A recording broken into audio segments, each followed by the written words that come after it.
They both joined the European Union back in 2007. Our Europe road trip heading across the border into Romania from Bulgaria. Apostolos and Brian handing over the baton to me and my colleague Gabor.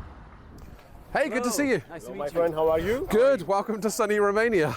Thank you. How was Bulgaria then? Well, we had an intense and exciting week.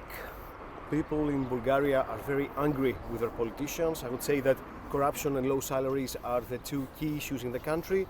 However, most young people are quite optimistic about their future. Okay. And what stood out for you, Brian?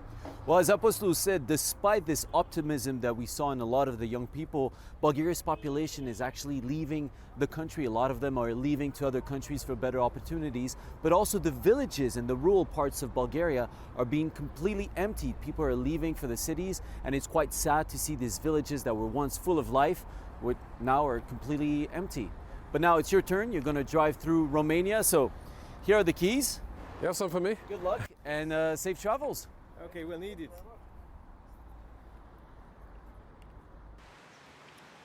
A former communist country, Romania has seen its economy transform since joining the EU. There's been record low unemployment, but income inequalities are rife.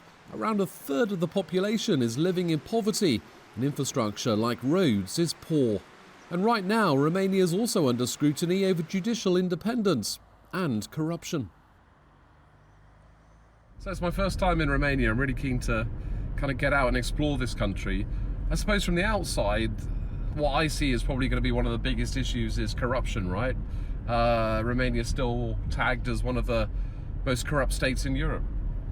Well, it's a common problem of post-Soviet countries that it used to be the most successful strategy to cheat on the state, and this is a mentality that is deeply rooted, so that causes partly the problem. And I suppose Romania's efforts to tackle corruption really in the spotlight right now, because there's this big referendum coming up here later in the month, around the time of the EU elections actually, when basically the president is trying to stop new legislation going through from the ruling Social Democrats, which some people are saying, is designed to stop graft cases. Well, it will be interesting to watch because Romania is deeply divided between rural areas and cities. Yeah. So let's find out. Time to get our red sofa out in the heart of Bucharest, in University Square.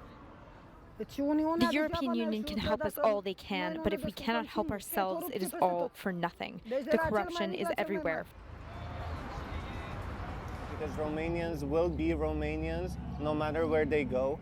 They can be living in the UK, they can be living in France, they can be even living outside of the European Union. It doesn't matter, we're all still Romanians at heart. It's just that we can't make a good life here. The incomes are less than Europe. People see us like not being European. They think that in Romania it's still cheaper than in Europe, and I don't think it's fair. Communism was like a war, and for us, Europe is good now. In 20, 50 years, I don't know, but today is a solution. Pressure and expectations are high as Romania looks to the future, not only ridding the country of corruption, but also keeping its economy on track and convincing its people to stay here.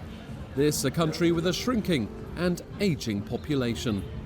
Damon, Embling, Euronews in Bucharest.